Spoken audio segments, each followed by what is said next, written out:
इस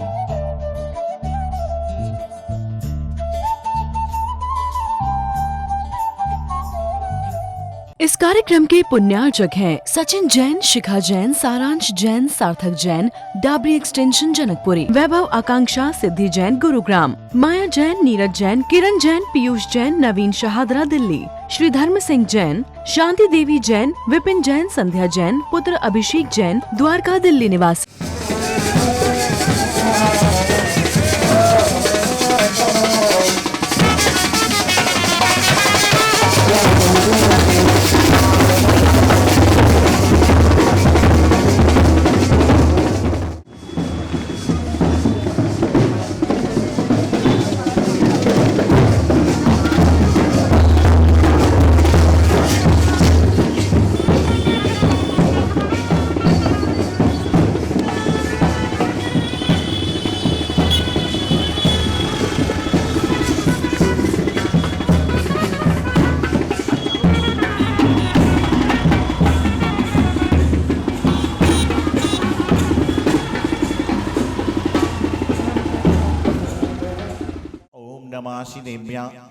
ओम नमः शिवेभ्यः ओम नमः शिवेभ्यः श्री वीतरागाय नमः।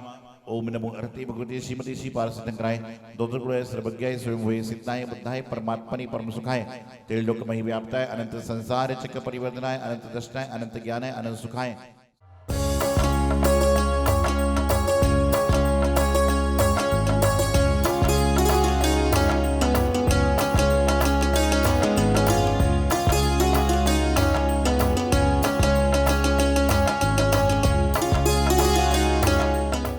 बात नहीं देखी जाती, बस यही बात है। इसलिए मैं आज जबरदस्ती मुंह खोलने को, वैसे मैं दर्शन करने आया था, बोलने नहीं आया था।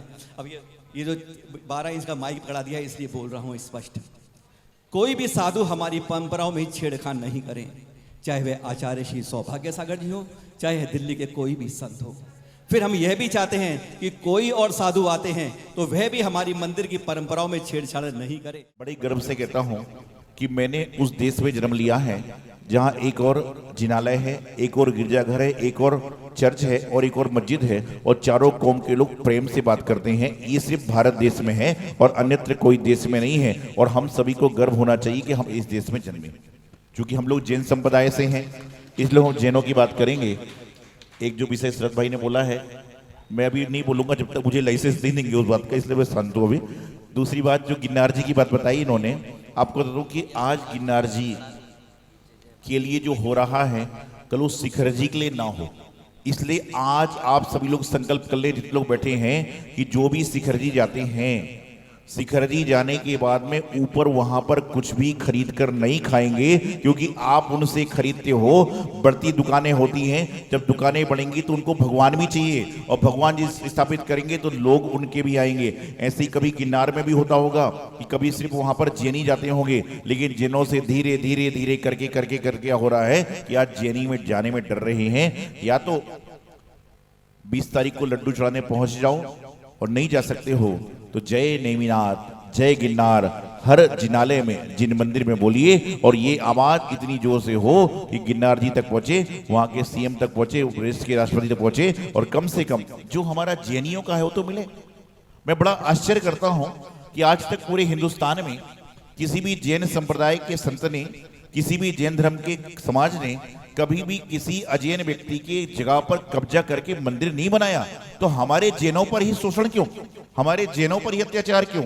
इसका कारण है कि आप लोग अहिंसा धर्म का पालन करने वाले हो, हिंसा का त्याग करने वाले हो, लेकिन अपनी आवाज नहीं उठाते हो। इस कारण से समस्याएं हो रही हैं। अब समय आ गया है कि अपनी आवाज बुलंद करिए। और ये मत सोचो कि गिरनार जी हमारा क्या है, आप ये सोचिए कि आज गिरनार पे हमला हो रहा है, आज साधुओं पे हमला हो रहा है, आने वाले समय में आपके घरों पर हमला हो जाए तो कोई बड़े आश्चर्य की बात नहीं है। इसलिए क्या करिए, देश को सुरक्षित करिए, राष्ट्र को सुरक्षित करिए, संतों को सुरक्षित करिए और जिनालयों की रक्षा कीजिए। और जो भाई ने एक बात बताई कि देखिए दिल्ली शहर है, यहाँ हर संत का स्वागत है, यहाँ कोई ना पंथ है ना संत है। यहाँ तो दिल्ली में खाली निर्गंथ होता है। एनसीआर में जो निर्गंथ संत आता है, सारी समाज उनके पलके बिछाकर सम्मान करती है। तो संतों का भी दायित्व क्या है, आपकी अपनी क्रिया, अपने कमरे में है, जहाँ स्थान है वहां पर है, समाज की जो क्रिया है उसको चलने दें और सारा काम करें। और बाकी बातें जब मुझे लाइसेंस दे देंगे उसके बाद फिर मैं बोलूंगा। अभी लाइसेंस नहीं दिया है तो सारी बात समझ जाएंगे, सारा चल रहा है तो जिन धर्म की प्रभाव ना हो। और आप सबको एक बात बताऊं अनुराग भाई कि आप सबक यहाँ पर आप कहते ना कि हमारे दो जिन मंदिर के बीच में हजारों घर हैं, उन 1000 घरों में एक घर और बढ़ गया, हमारे शरद भाई भी निवास स्थान यहीं पे आ गया है, तो एक आपके यहाँ शिव श्रावक का घर और बढ़ गया। और दूसरी बार ये हमें लेने आए कि आपको चलना है, ये लेने नहीं भी आते तो भी मैं इनके घर पे वैसे भी जाने वाला था कि मुझे तो जाना ही, जब मैंने मालूम चल दिया था। और इनका पुण्य देखिए, वैसे मेरी वार्तालाप इनसे कई बार होती रहती है। एक दिन मैंने प्रवीण भाई को ऐसे ही कोई काम से समाचार लगाया तो उस समय एक गृह प्रवेश के लिए जा रहे थे, तो ये इनकी भक्ति है कि साधु का समाचार सामने से आ जाए। लोग आशीर्वाद लेने के लिए समाचार देते हैं लेकिन आशीर्वाद देने के लिए फोन आ गया, यही इनकी गुरु भक्ति है और ये इनके लिए साधुवाद है। बहुत बहुत शरद भाई, प्रवीण भाई जी सभी के लिए बहुत बहुत हमारा मंगल आशीर्वाद।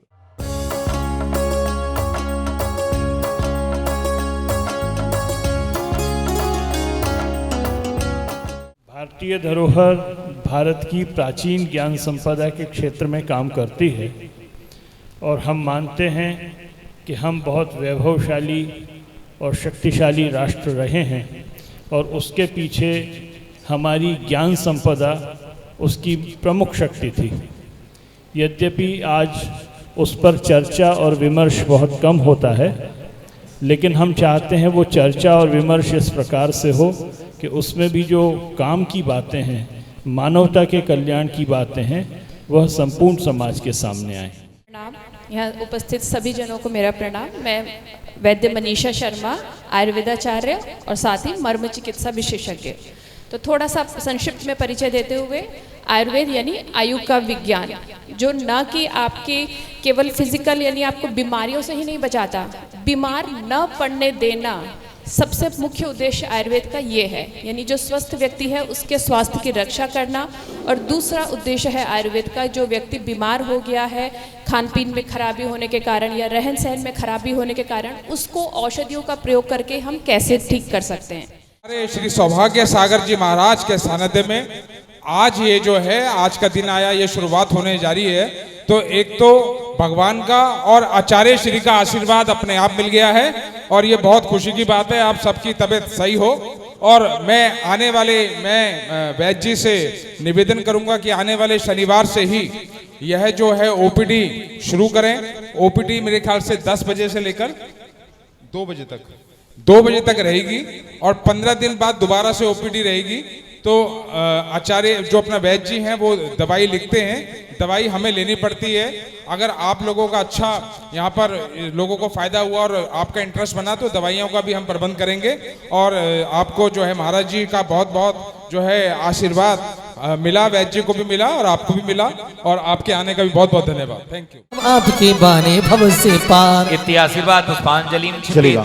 इंदापुरम नीतिखंड पार्ट 1 में भगवान श्री पार्श्वनाथ जी का अति मनोज्ञ जिनालय है, जिन मंदिर है, जहां पर आकर सभी लोग पार्श्वनाथ भगवान के जिन बिंब को देखते हैं और याद करते हैं कि पार्श्वनाथ भगवान आपने 10 भौतिक उपसर्ग सहन किया और हम लोग 10 मिनट तक किसी की बात को सहन नहीं कर पाते। हम लोग 10 मिनट तक किसी की डांट को सहन नहीं कर पाते। आज आपको बता दूं, शिष्य वही कीमती है और शिष्य वही कीमती है जिस पर डांट है। क्या है? शिष्य अर्थात बोतल भी वही कीमती होती है जिस पर डांट लगी होती है, क्योंकि डांट लगी होती है तो पानी बाहर नहीं जाएगा। और शिष्य भी वही कीमती बनता है जिसको समय अनुसार गुरु की डांट पड़ती है। हमको भी बहुत पड़ी है, जब गलत कार्य किए हैं तो, गलती की है, गलत कार्य तो क्या करेंगे संत बनने के बाद में। तो बताना ये चाहता हूं कि जैसे जीवन में डांट लगाना आवश्यक है, उसी प्रकार से आप गृहस्थों को भी अपने जीवन की बाउंड्री बनाना आवश्यक है। बाउंड्री, लिमिटेशन, अर्थात कि हम यह कार्य करेंगे, यह कार्य हम नहीं करेंगे। हर इंसान यदि अपने लिमिटेशन बना ले तो आधे से ज्यादा बर्बादी बच जाए। आप भोजन करने बैठते हो आप कितना भोजन कर सकते हो? 1 रोटी, 2 रोटी, 4 रोटी, 5 रोटी, बस। इससे अधिक एक बार में समझता हूं कोई खा नहीं सकता। दाल भी खाना है, सब्जी भी खाना है, जूस भी, जो भी लेना है, लेकिन उससे पूछा जाए कि क्या क्या खाओगे,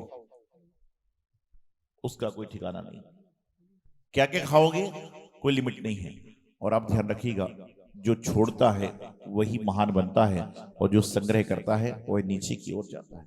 इसका उदाहरण देख लें आप कि यहां पर कोई व्यक्ति आया, आप उसका सम्मान कर रहे हैं। सम्मान में सबसे पहले क्या करते हैं? आप सम्मान करते हो तो सबसे पहले क्या करते हो? चंदन लगाते हैं। और यदि मान लीजिए सामने 100 लोग सम्मान के लिए आए हैं और करने वाले 2 लोग हैं, तो क्या करेंगे? उनका सम्मान करेंगे, तिलक लगाएंगे। ध्यान रखना, आपने एक व्यक्ति के मस्तक पर चंदन लगाया है तो उस व्यक्ति के मस्तक पर चंदन लगाया हुआ है वह शोभा दे रहा है, लेकिन आपकी उंगली ने जब 100 लोगों के मस्तक पर चंदन लगाया है तो आपकी उंगलियों से चंदन की कितनी सारी खुशबू आती है। और यदि खुशबू पाना है तो दूसरों का सम्मान कीजिए, और जो दूसरों का सम्मान करता है उसका जीवन खुशियों से भर जाता है, खुशबू से भर जाता है। लेकिन आज लोग सम्मान का मौका नहीं ढूंढते, लोग अपमान का मौका ढूंढते। क्या है? मैं कैसे भी करके इसका अपमान कर दूं। और कई लोग तो ऐसे हैं कि 2 लोग पीछे बात कर रहे हैं, तीसरा जरूर जबरदस्ती बात करेगा। एक बार चौराहे पर झगड़ा हो रहा था और तेज तेज झगड़ा हो रहा था, और जब झगड़ा बढ़ता है ना तो लोग अनप शनप बोलने लग जाते हैं। कुछ भी बोलेंगे, उसके मन में कुछ नहीं है, दिल में कुछ नहीं है, लेकिन उस समय कुछ कुछ बोलता है और बाद में पछताना पड़ता है।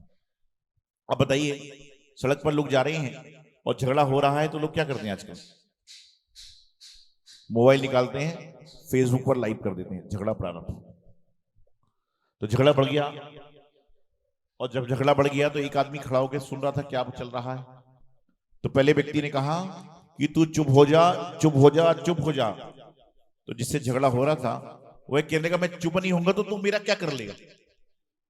मैं चुप नहीं होऊंगा तो तू मेरा क्या कर लेगा? तो उसने कहा यदि तू चुप नहीं होगा तो मैं ऐसा मारूंगा, ऐसा मारूंगा कि तेरी बत्ती सी बाहर आ जाएगी। तो दूसरों को बोला तू बिल्कुल चुप, बिल्कुल चुप हो जा, चुप हो जा। तो पहला वाला बोलता नहीं होगा तो क्या करेगा? नहीं होगा तो क्या करेगा? बोले मैं तुझे ऐसा मारूंगा, ऐसा मारूंगा, ऐसा मारूंगा कि 64 के 64 बाहर आ जाएंगे। क्या कहा? 64 के 64 बाहर आ जाएंगे।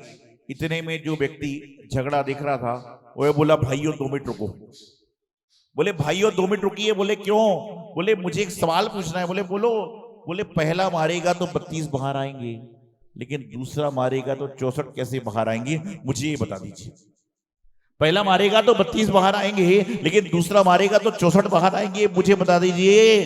तो उसने जवाब दिया कि मुझे मालूम था कि तू बीच में बोले बिना रहेगा नहीं, तू बीच में बोले बिना रहेगा नहीं, इसलिए 32 इसके और 32 तेरे, दोनों के मिला के 64 बाहर आ जाएंगे। इसलिए बीच में बोलने वाला क्या होता है? जबरदस्ती पिट जाता है।